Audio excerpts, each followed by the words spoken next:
Oke, yuk.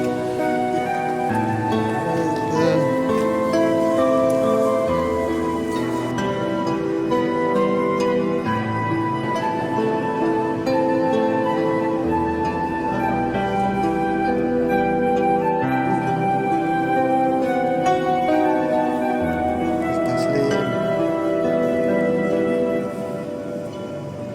Sallallahu ala Muhammad, sallallahu alaihi wasallam, sallallahu ala Muhammad, sallallahu alaihi wasallam, sallallahu ala Muhammad, sallallahu alaihi wasallam, sallallahu ala Muhammad, sallallahu alaihi wasallam. Anta syamsun anta Assalamualaikum warahmatullahi wabarakatuh. Assalamualaikum. Puji syukur kehadirat Allah Subhanahu wa Ta'ala sehingga kita semua dapat berkumpul pada pagi hari ini dengan sehat walafiat. Salawat serta salam semoga selalu tercurahkan kepada junjungan kita Nabi Muhammad SAW. Semoga kita semua mendapatkan syafaat dan hari yang berkah. Sebelum mulai acara, Alhamdulillah. kita mau membacakan susunan acara pada bagian ini, yaitu pembacaan ayat as-suci Al-Quran, tausiah dilanjutkan dengan doa serta penutup. Untuk susunan acara yang pertama yaitu pembukaan, marilah kita membuka dengan ucapan basmalah bersama-sama. Bismillahirrahmanirrahim. Yaitu pembacaan ayat suci Al-Quran oleh Caca. Kepada Caca dipersilakan. Assalamualaikum warahmatullahi wabarakatuh. Waalaikumsalam. A'udzu billahi minasyaitonir rajim. Bismillahirrahmanirrahim. Inna fi khalqis samawati wal ardi wa ikhtilafil laili wan nahari la ayatin li ulil albab alladzina yadhkuruna Allaha qiyaman wa qu'udan wa 'ala junubihim wa yatafakkaruna fi khalqis samawati wal ardi في خلق السماوات والأرض ربنا ما خلقت هذا باطلا سبحانك فقنا عذاب النار ربنا إنك من تدخل النار فقد أخزيته وما للظالمين من أنصار ربنا إننا سمعنا مناديا ينادي للإيمان أن آمنوا بربكم فآمنا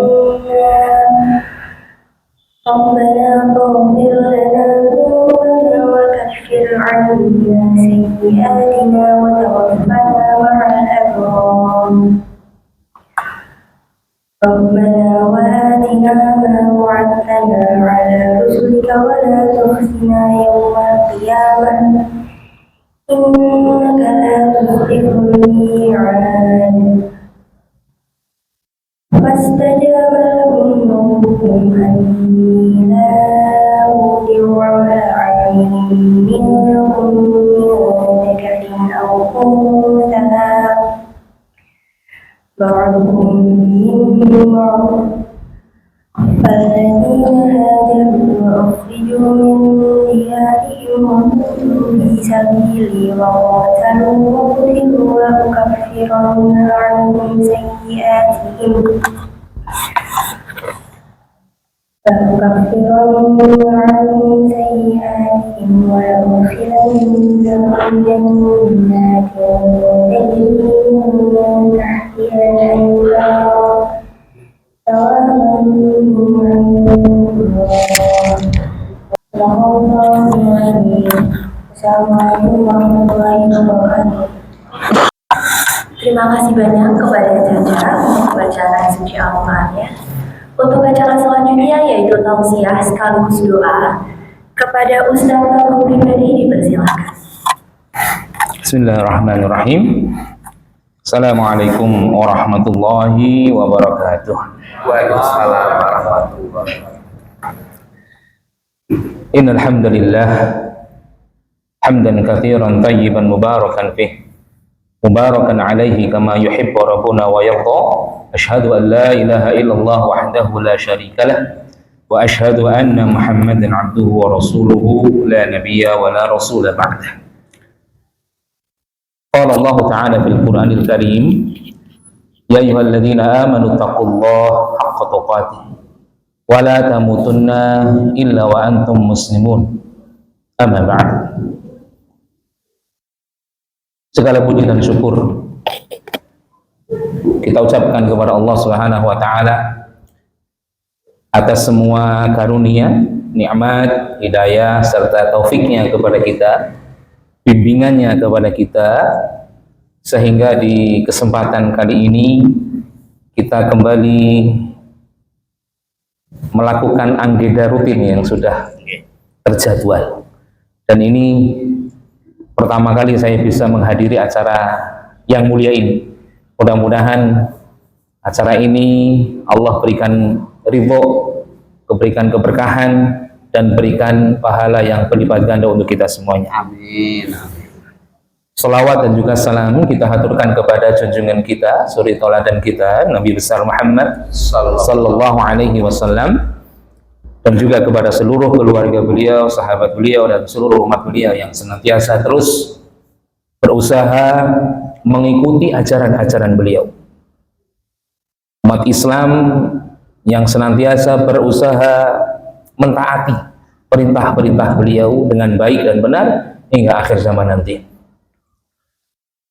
Bapak-bapak, ibu-ibu, adik-adik yang kami cintai karena Allah,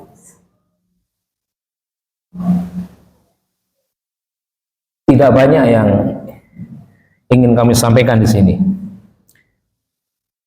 Kami hanya ingin menyampaikan sebuah hadis yang bersumber dari sahabat Abu Hurairah radhiyallahu anhu. Mungkin kita banyak yang mengenal atau yang mendengar siapa itu Abu Hurairah radhiyallahu anhu.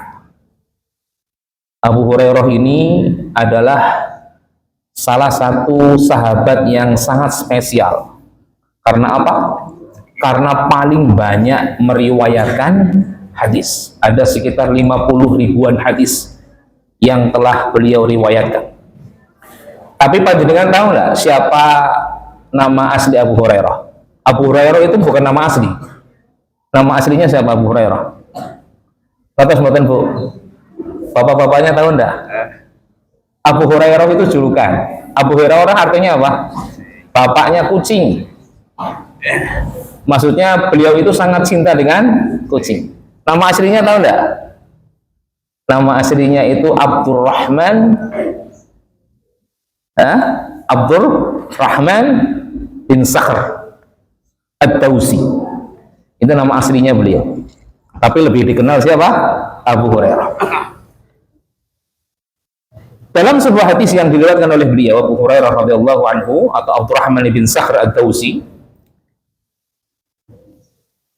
beliau pernah mengatakan bahwasanya Rasulullah Shallallahu alaihi wasallam pernah ditanya oleh seorang sahabat. Su'ila Rasulullah Shallallahu alaihi wasallam, ya. Su'ila Rasulullah Shallallahu alaihi wasallam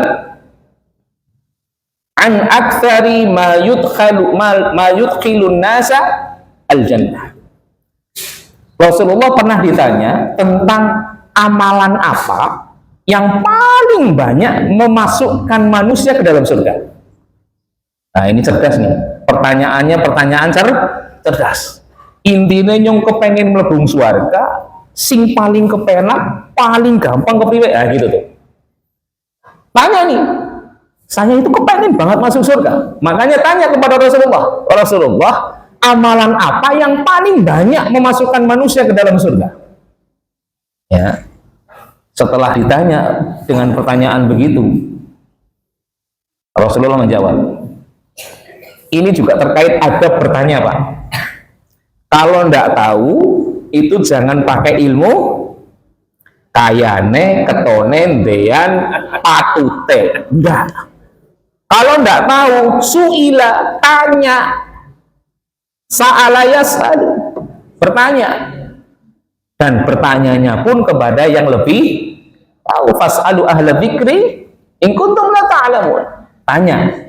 Dan yang paling tahu saat itu siapa? Rasulullah. Ya, dan ketika tahu, kita ditanya dan kita tahu jawabannya, aja diumpet-umpetaken. Ini diantara adab dalam masalah tanya jawab. Kalau kita ditanya, kita tahu jawabannya, kita tahu ilmunya, jangan disembunyikan, sampaikan. Sebagaimana Rasulullah mengatakan, beliau menjawab pertanyaan sahabat tadi tentang bagaimana, apa amalan yang paling banyak menyebabkan seorang manusia masuk ke dalam surga. Rasulullah menjawab pertanyaan tersebut, taqwallah wa husnul khuluq. Ternyata amalan yang paling banyak menyebabkan manusia masuk ke dalam surga cuma 2. Banyak apa sedikit? 2 itu banyak apa sedikit? Sedikit, jabarannya mengwakeh. Ya. Cuma 2 nih amalan yang paling banyak menyebabkan manusia ke dalam surga. Yang pertama, taqwallah, bertakwa kepada Allah.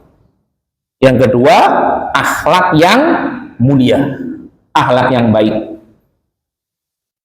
Nah, saya akan coba jabarkan satu persatu. Cuma 2 ini. Materi kita terkait pertemuan hari ini adalah 2 jalan paling banyak menyebabkan manusia menuju surga.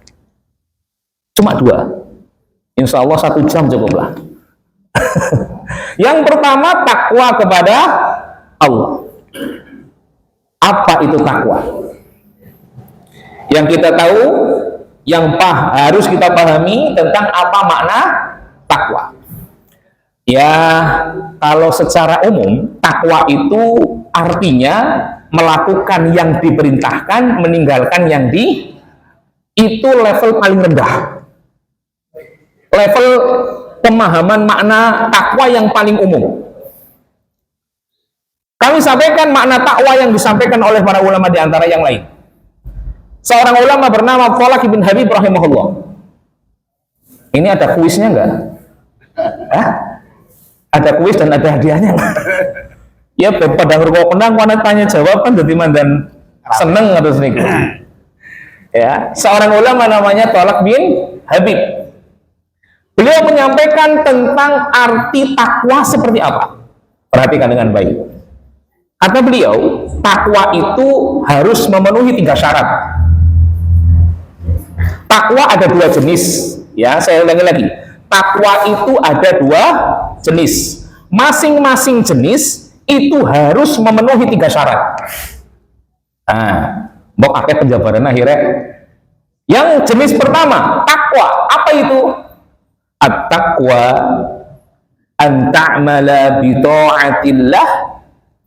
Ya, yang namanya takwa melakukan amalan dalam rangka ketaatan kepada Allah. Yang pertama, definisi takwa adalah an ta'mala bi ta'atillah ala nurin minallah. Tapi ketaatan itu harus dilakukan sesuai dengan petunjuk Allah. Ini syarat kedua. Yang pertama, yang namanya takwa harus yang dilakukan ketaatan. Syarat yang kedua, syaratnya yang kedua apa tadi? Atas petunjuk Allah. Syarat yang ketiga, tarju thawaballah. Dia melakukan ketaatan dengan mengikuti petunjuk Allah dan melakukannya berusaha ingin mendapatkan kebaikan balasan dari Allah. Itu 3 syaratnya untuk jenis pertama. Jadi takwa itu jenisnya 2. Masing-masing jenis memiliki 3 syarat. Contoh, yang namanya ketaatan itu kan ada yang hukumnya wajib, ada yang hukumnya sunnah. Bahkan ketaatan itu bisa dilakukan yang berhukum mubah. Kita kasih contoh satu-satu. Ketaatan yang hukumnya wajib niku napa? Salat lah, paling gampang niku nggih. Salat hukumnya wajib, salat wajib 5 waktu. Salat wajib, ketaatan kepada Allah, syaratnya dia harus mengikuti petunjuk Allah. Tidak bisa dia sholat kok mengikuti petunjuknya wangsit dari Mbah Sapa, itu nggak bisa. Ketika dia sholat mengerjakan ketaatan kepada Allah harus sesuai dengan petunjuk Allah. Apa petunjuk Allah tentang sholat? Mengikuti tata cara sholatnya sinten? Nabi. Shollu kama ra'aitumuni usolli. Sholatlah kalian wahai umatku sebagaimana melihat kalian aku sholat. Ini petunjuk Allah. Maka sholat subuh, zuhur, asar, maghrib, isya itu harus sesuai dengan petunjuk Allah. Nggak bisa mengikuti petunjuk saya, petunjuknya Mbah Sapa, itu nggak bisa. Ya, di antara petunjuk Allah adalah waktunya. Ya, waktunya sudah ditentukan atau belum? Sudah ditentukan. Maka nggak bisa kita bikin waktu sendiri.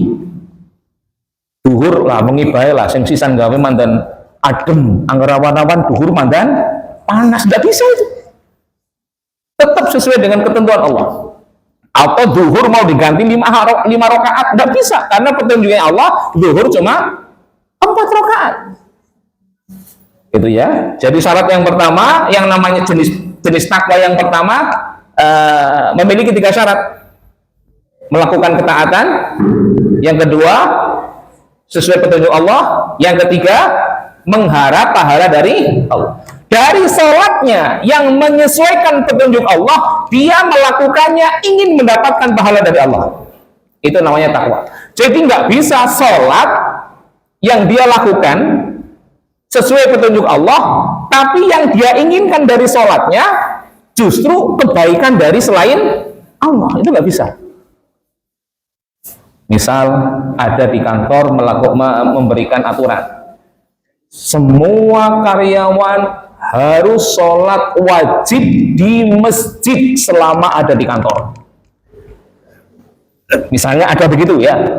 Kemudian dia siap maring masjid asobari sholat duhurnya, tapi ternyata niat sholat duhurnya benar. Melakukan ketaatan sholat duhur benar, mengikuti petunjuk Allah di masjid benar, tapi ternyata sholat duhurnya karena dikongkon bose, karena supaya dapat nilai baik oleh siapa? Bosnya.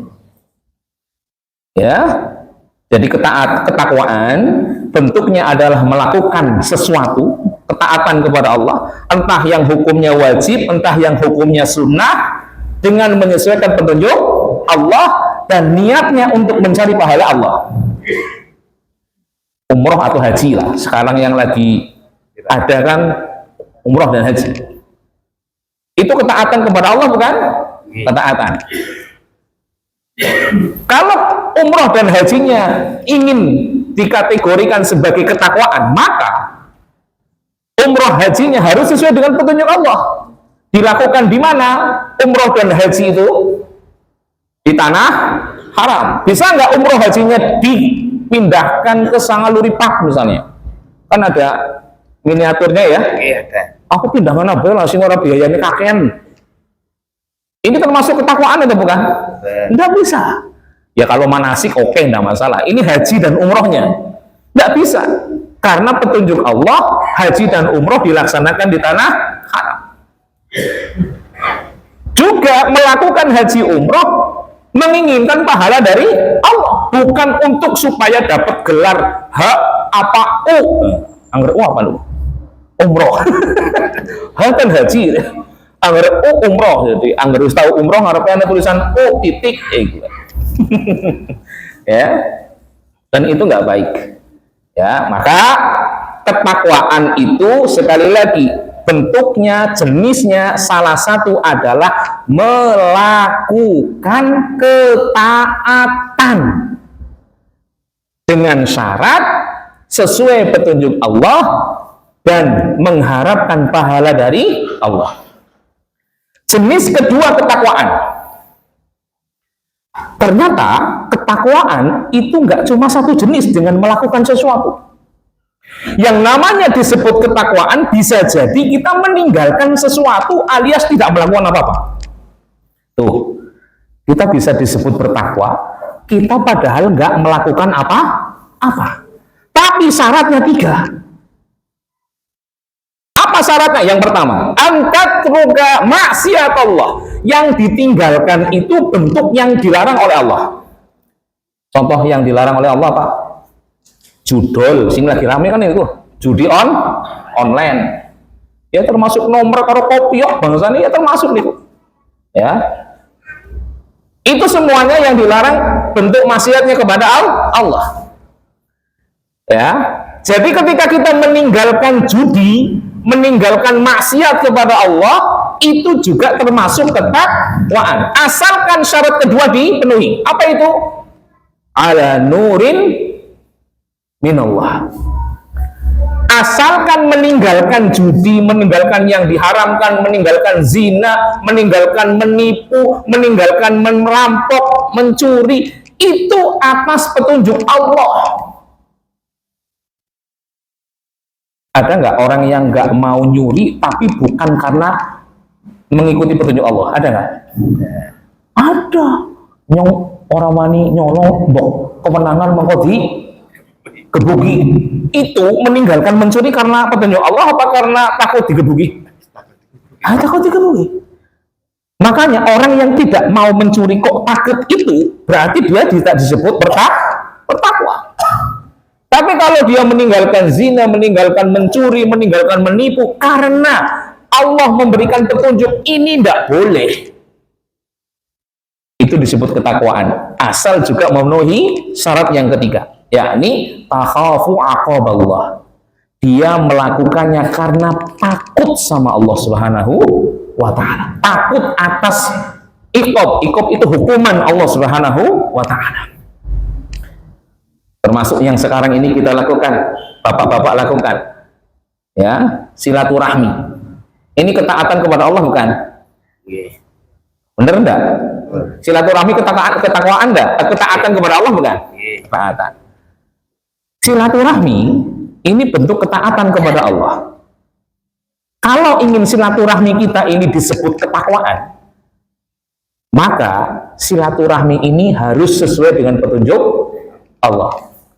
Memang ada silaturahmi yang tidak sesuai petunjuk Allah? Banyak. Apa contohnya? Saya pengen tahu. Ayo. Di antara contoh silaturahmi yang tidak mengikuti petunjuk Allah adalah menganggap semua orang yang kita berbuat baik kepada mereka silaturahmi. Itu silaturahmi yang tidak sesuai petunjuk Allah. Loh, kalau silaturahmi yang sesuai petunjuk Allah bagaimana? Adalah berbuat baik kepada khusus nasabnya. Paham nasab? Mbah, ini keluarga siapa? Bani Asma. Terus sampai ke anaknya, ke cucunya, ke cicitnya, ke buyutnya. Cucu, cicit sama buyut sama. Itu ya. Jadi nasabnya bukan berarti kita berbuat baik ke tetangga silaturahmi, berbuat baik kepada rekan kerja silaturahmi, bukan. Yang dimaksud silaturahmi ya al-ihsanu ilal aqarib, kata Imam An-Nawawi itu. Berbuat baik tapi khusus kepada karib kerabat nasab.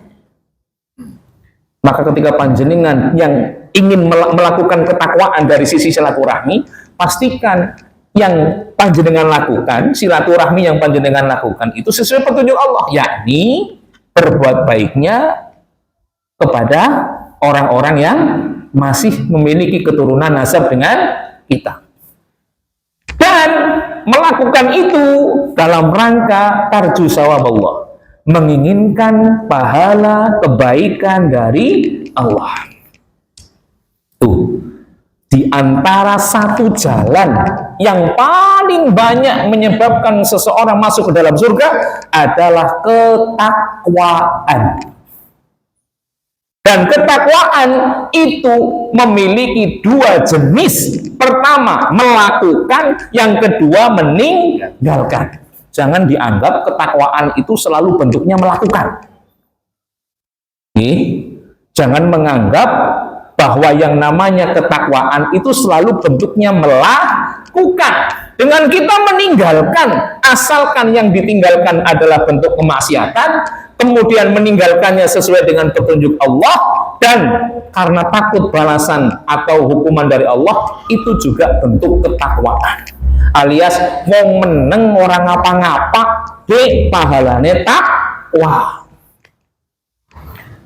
Ya, jadi jangan menganggap ketakwaan itu bentuknya melakukan saja. Ya, ini baru kita bahas satu jenis jalan yang paling banyak menyebabkan orang masuk ke dalam surga, yakni ketakwaan. Sekarang jalan yang kedua. Jalan yang kedua. Apa jalan yang kedua tadi, Bu, Pak? Yang paling banyak menyebabkan masuk surga?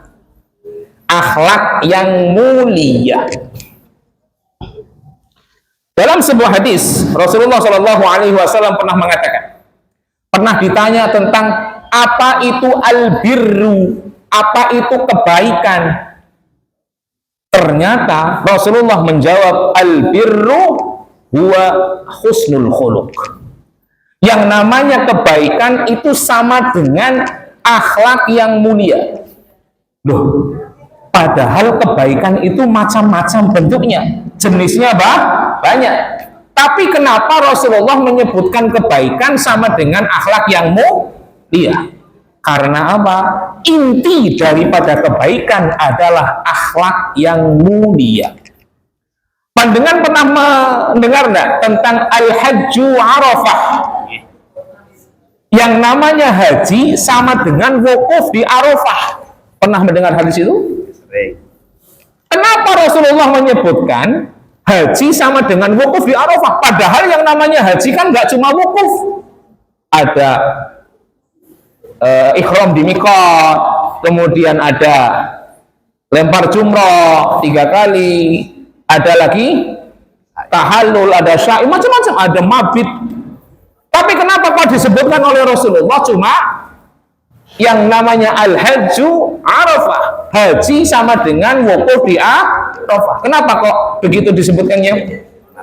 Karena inti haji adalah ketika seseorang wukuf di Arafah.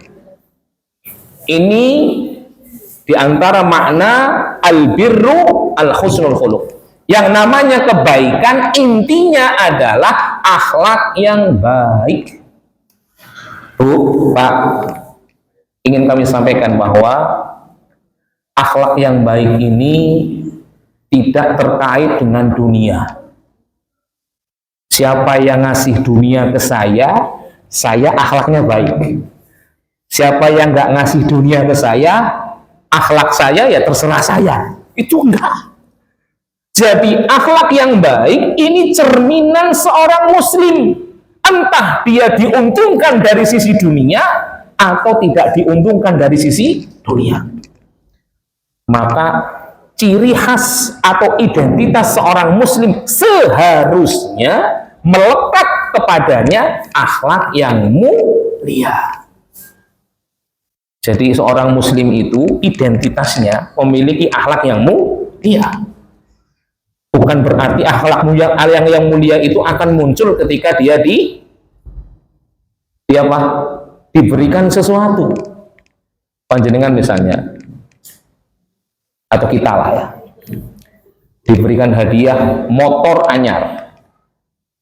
Kira-kira Beda nggak perlakuan kita kepada orang yang ngasih motor anyar ke kita dengan orang yang tidak ngasih motor anyar ke kita?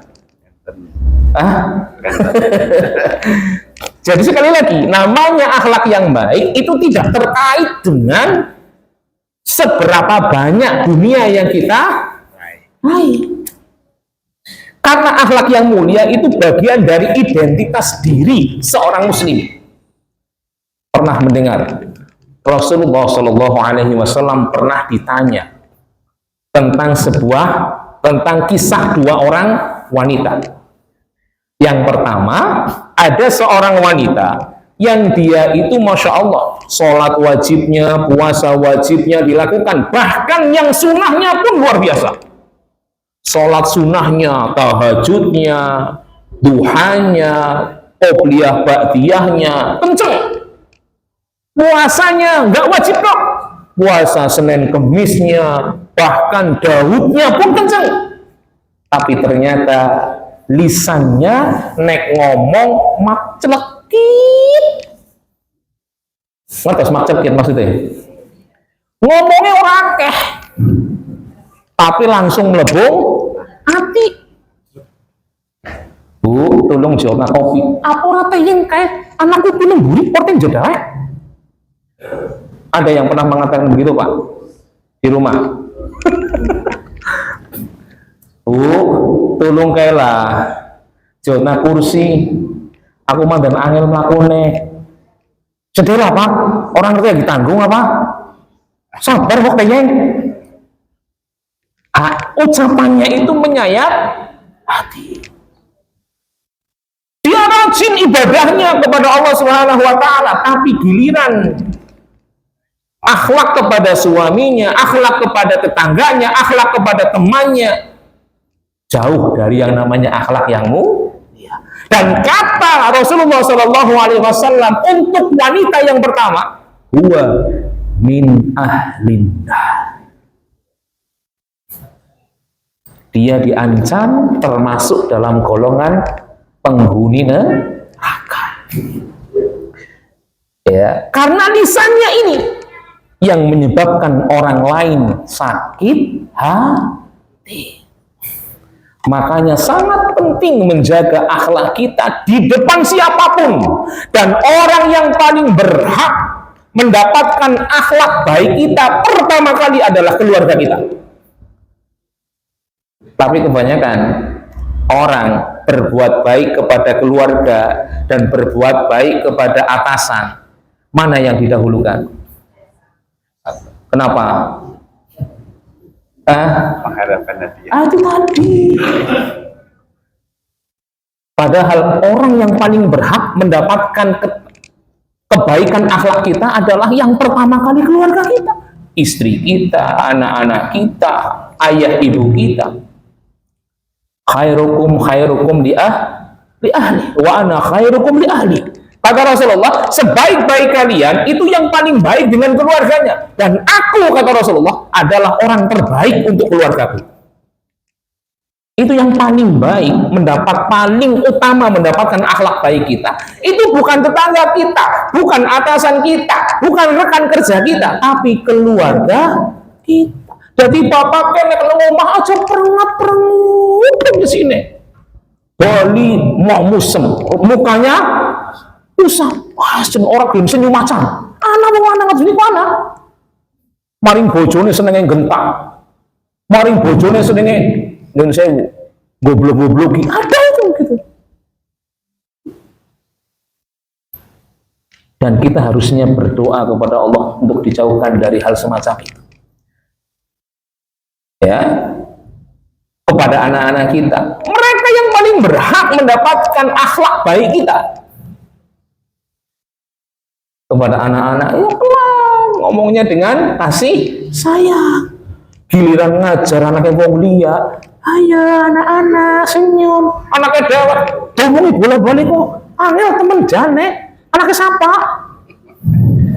Gini apa nggih? Ini fakta.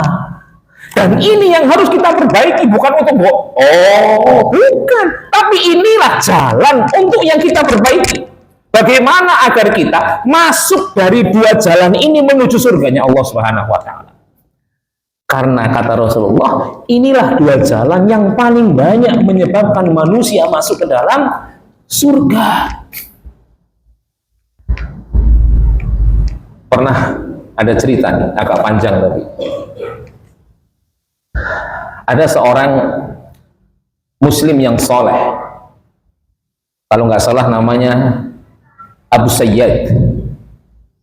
Abu Sayyid ini seorang muslim yang soleh tapi miskin, Pak. Suatu ketika di rumahnya tidak ada makanan, istrinya kelaparan, anaknya kelaparan, tidak punya apa-apa. Adol ya orang anak sing gedol, ya. Kemudian kerja tidak ada kerjaan. Akhirnya Abu Sayyid ini punya inisiatif untuk keluarlah. Nah, inilah orang laki-laki.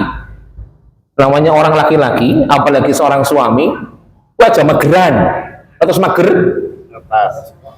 males gerak, nungumah, dolanan darah, dolanan manuk, metu, keluar mencari nafkah. Abu Sayyid seperti itu, keluar, berusaha. Entah apa yang akan dilakukan, nggak tahu. Yang penting keluar dulu. Setelah keluar, ketemu dengan seorang tokoh masyarakat. Ngobrollah dengan tokoh masyarakat ini bahwa dia sekarang dalam kondisi sangat lapar. Istri dan anaknya di rumah juga sangat lapar, tapi tidak punya kerjaan. Mungkin tokoh ini punya kerjaan. Saya mau kerja. Ternyata tokoh ini juga nggak punya kerjaan. Akhirnya si tokoh ibaratnya imam lah gitu ya. Seorang imam ini mengatakan, maring kali bae nganan jala. Wah, duit jala tak sini. Abu Sayyid akhirnya pergi ke sungai dengan membawa jala pinjaman imamnya itu tadi. Jala, singkat cerita, oleh iwak gede loro. Dibawa, dibelikan roti yang gede. Kalau roti Arab panjenengan yang sudah ini kan gede-gede banget itu ya. Roti Yaman, roti yang setampah niku, yang ada topping-toppingnya lah gitu. Kemudian setelah dibelikan roti, dapatlah 2 roti dari 2 ikan itu. Abu Sayyid membawa ke rumahnya imam ini tadi, diberikan 1, yang satunya dibawa pulang. Tapi ternyata imamnya nolak, enggak, saya enggak butuh, bawa pulang aja sana, buat istri, buat anakmu, dimakan yang kenyang. Sesampainya di tikungan, ini lagi perjalanan mau pulang ke rumah ini, Abu Sayyid. Sampai di tikungan ketemu 2 pengemis, ibu sama anaknya yang lagi nyuwun paring, lapar wis 20 dina urung madang. Saking kasihannya Abu Sayyid mikir, aduh masih temen kayak 20 dina urung madang, nyong sia-sia paling 2 dina 3 dina. Dikasihlah semua roti itu. Abu Sayyid bingung. Lah, tuh kena kabel lah, nyong mangan apa? Bojone mangan apa? Bingung dia. Keluar lagi, nggak berani pulang ke rumah. Ini akhlak yang baiknya. Beliau memberikan apa yang beliau miliki setelah mendapatkan sesuatu. Akhirnya beliau pergi ke pasar. Pikirnya mbok teyeng jadi tukang borong, tukang angkut-angkut barang itu. Sesampainya di pasar, ternyata beliau mendengar ada siaran bahwa ada orang mencari Abu Sayyid. Beti, apa kayak mau ngolatin nyong salah apa ya? Abu Sayyid akhirnya memberanikan diri mendatangi pengumuman tersebut. Saya Abu Sayyid, kenapa? Ada orang mencari saya, ada apa? Ternyata orang yang mencari Abu Sayyid adalah orang yang dulu pernah berhutang dengan ayahnya Abu Sayyid. Yang hutang itu, kata para ulama, sekitar kurang lebih 5 miliar. Singkat cerita diberikan kepada Abu Sayyid. Dan Abu Sayyid kemudian bawa makanan pulang ke rumah, dan beliau berdagang dengan modal itu dan sukses. Beliau kemudian banyak sedekah. Karena merasa kaya, beliau murah sedekahnya. Saya kan orang kaya, patutlah sedekah begitu. Bangga dengan kekayaannya, kemudian dia sedekah. Suatu hari Abu Sayyid tertidur. Ketika tertidur, ternyata yang diimpikan itu, yang mimpi pada saat itu ada penimbangan amal soleh. Dan di saat ditimbang amal solehnya, sedekahnya yang setiap hari dan itu jumlahnya banyak sekali, orang nana apoteacan. Ternyata amal keburukannya lebih berat dibandingkan kebaikannya. Bingung Abu Sayyad. Loh, saya kan sedekah setiap hari. Bahkan sedekah saya nggak cukup 100.000, 200.000, bahkan jutaan setiap hari. Tapi kenapa kok bobot timbangannya jadi seringan itu?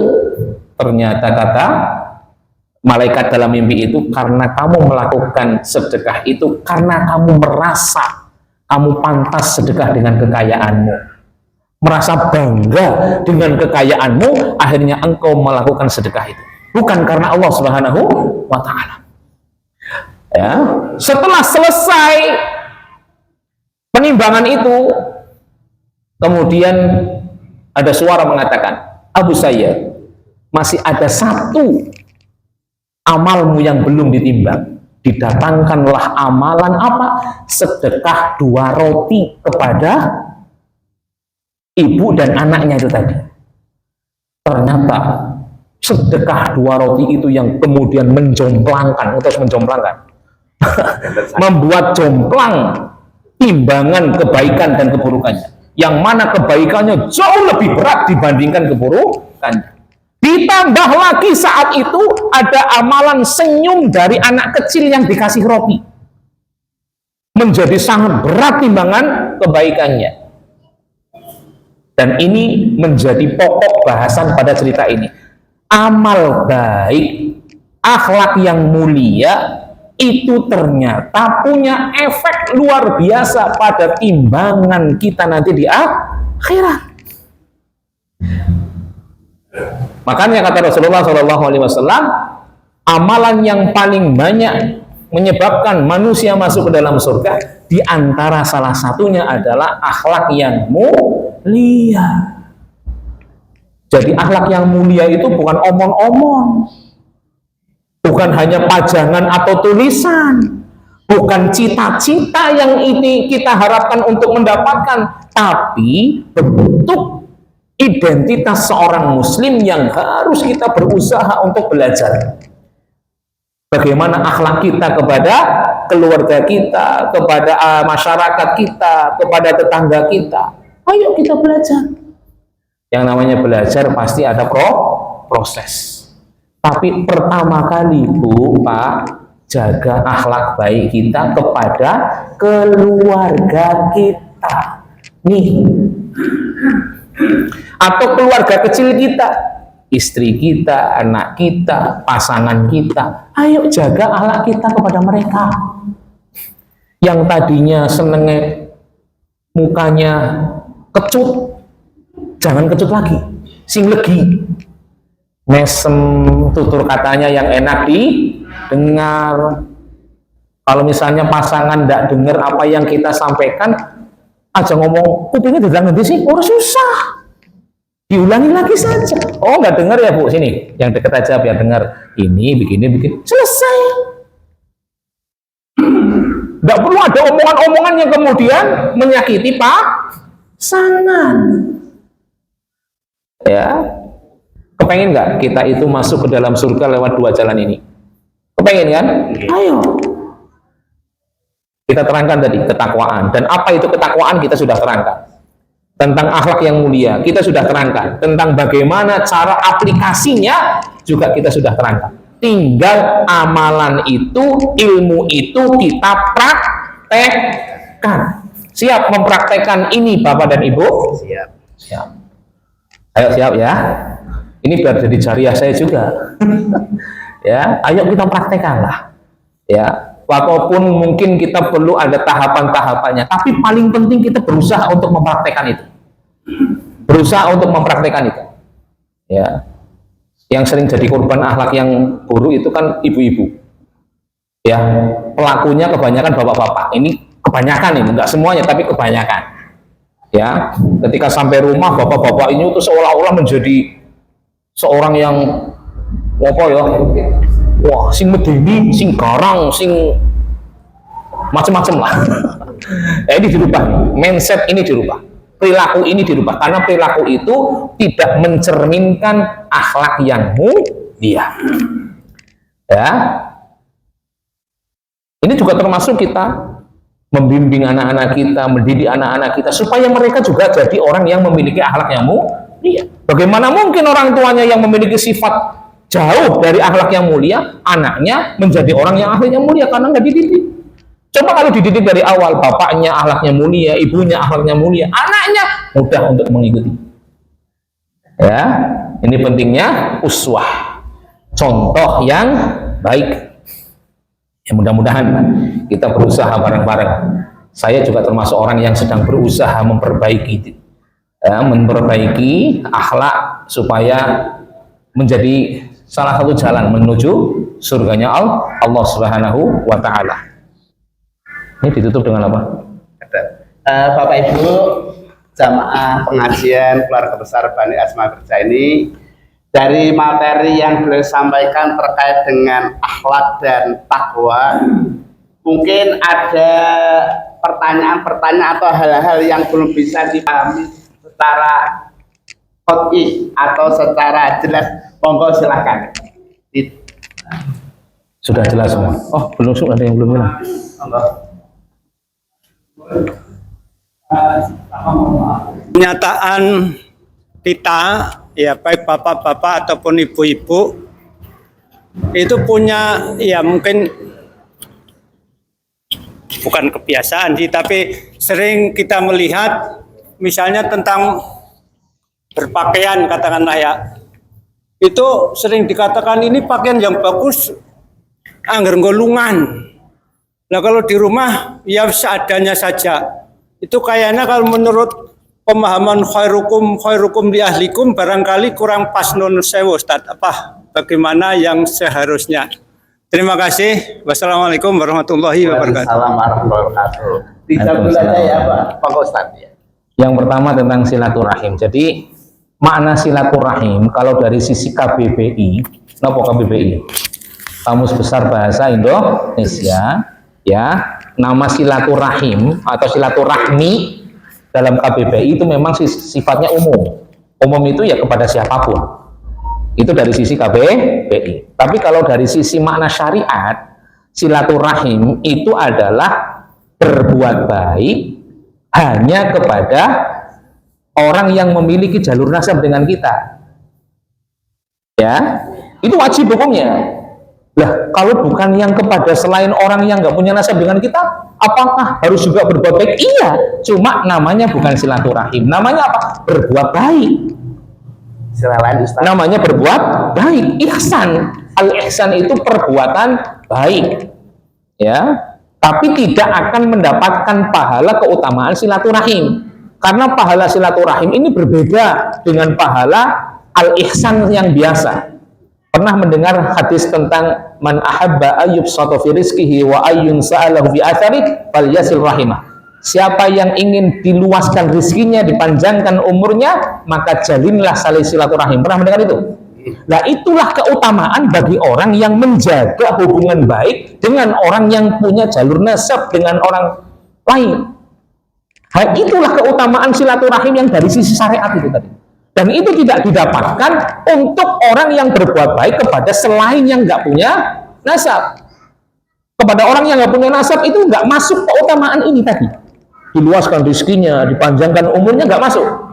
Keutamaan itu hanya bisa didapatkan bagi orang yang menjaga kebaikannya, perilaku baiknya, itu hanya kepada orang-orang yang memiliki jalur nasab. Dalam hadis yang lain disebutkan, orang yang sedekah kepada keluarga nasabnya itu pahalanya double dibandingkan dia sedekah tapi bukan kepada keluarga nasabnya.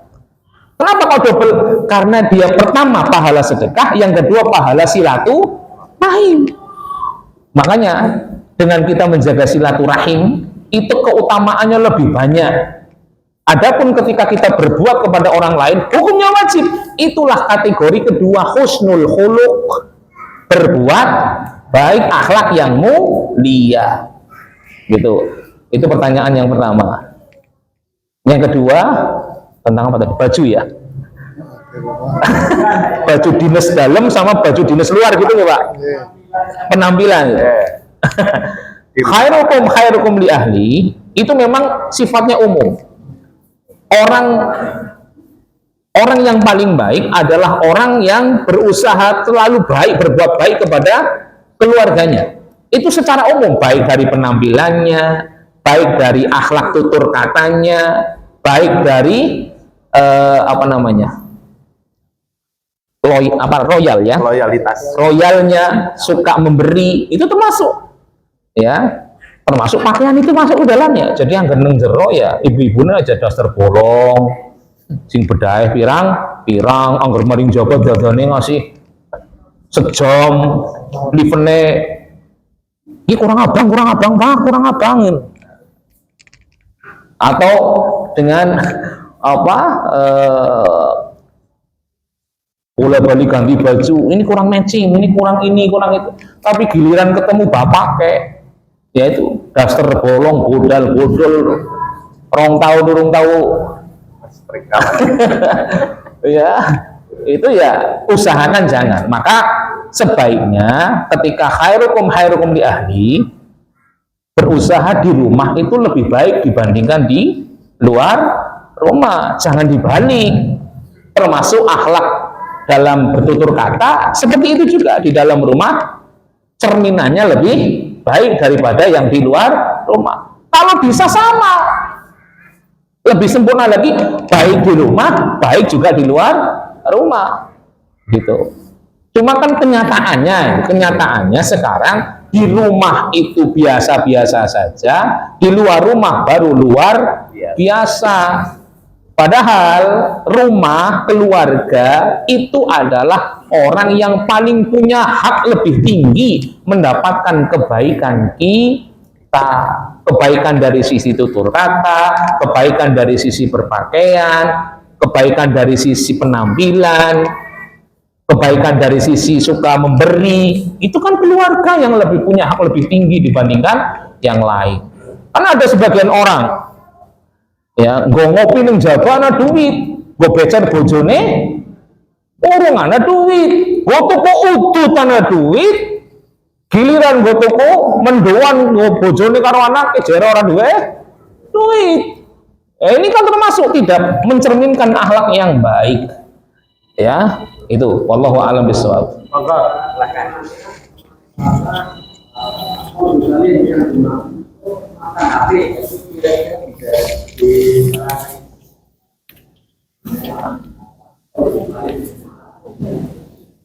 Wah, ini melenceng lagi ini Nongol Bun Salim ini. Iya, ini kalau saya belum berani menjawab karena apa? Itu butuh diterangkan agak jauh. Karena saya nggak mau dengan waktu yang sesingkat ini saya jelaskan, khawatir salah paham. Mudah-mudahan di lain waktu. Amin.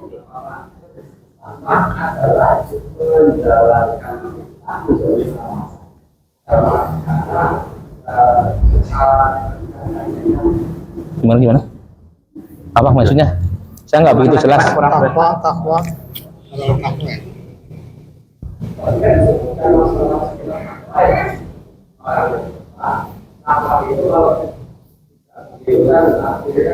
Menjalankan perintah.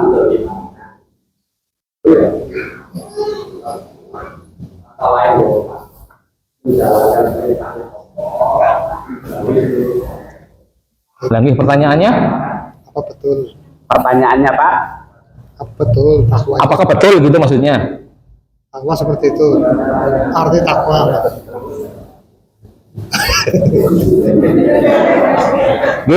Tadi kan kami sudah sampaikan di awal bahwa takwa definisinya kan ada beberapa. Definisi paling mudah adalah melakukan apa yang Allah perintahkan, meninggalkan apa yang Allah larang. Ini definisi paling gampang. Tapi yang saya sampaikan tadi definisi lain yang disampaikan oleh seorang ulama namanya Tolak bin Habib. Yang definisi itu menjelaskan definisi yang pertama tadi.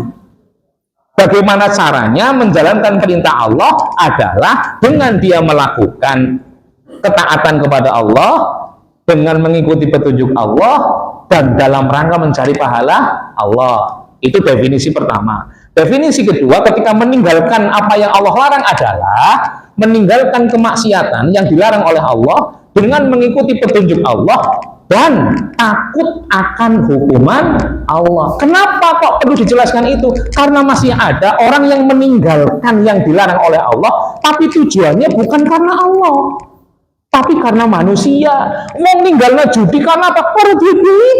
Ada orang anak itu bukan karena Allah, tapi karena orang duit. Anggur duit main, ada yang begitu, dan itu tidak disebut takwa kalau meninggalkan judi bukan sesuai petunjuk Allah. Paham? Oke. Sudah cukup, Mo? Cukup. Doakan Ustaz. Baik, mari kita berdoa bareng-bareng untuk saya, untuk panjenengan yang hadir di sini, dan untuk keluarga yang mungkin hari ini belum bisa hadir. Kita berdoa kepada Allah dengan pertama mengikhlaskan doa ini murni hanya untuk mengharap balasan, mengharap ijabah hanya dari Allah. Ya. Allahumma shalli ala Muhammad wa ala ali Muhammad kama shallaita ala Ibrahim wa ala ali Ibrahim innaka Hamidum Majid.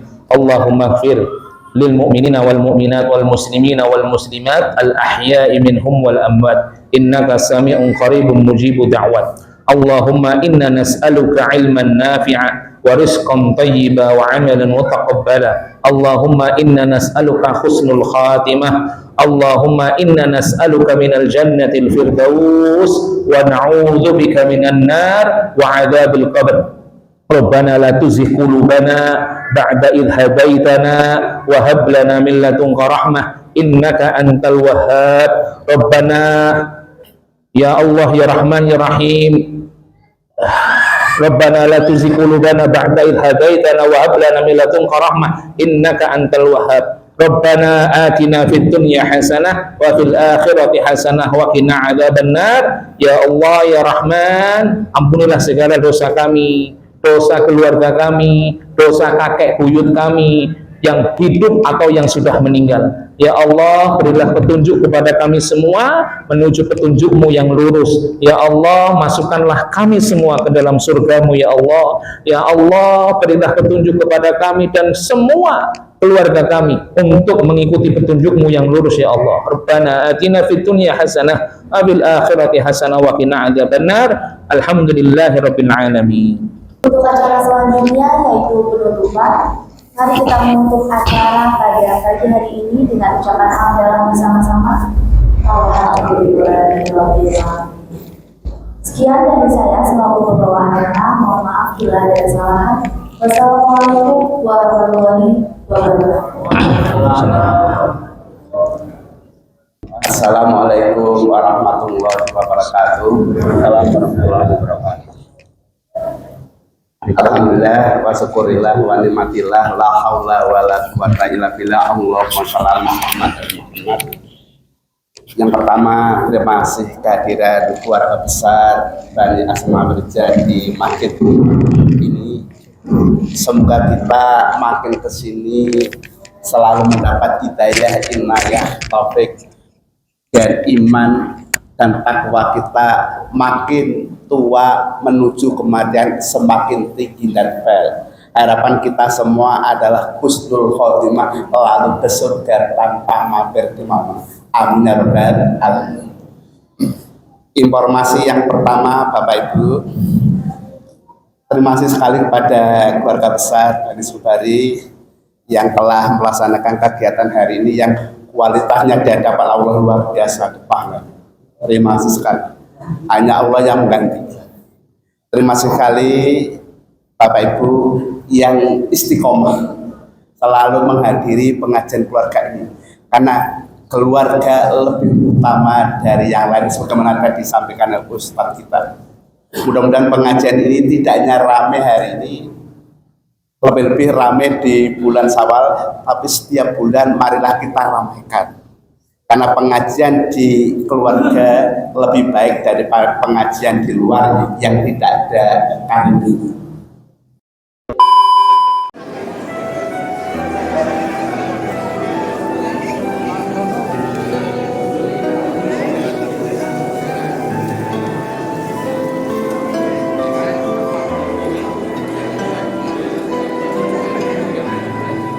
Eh,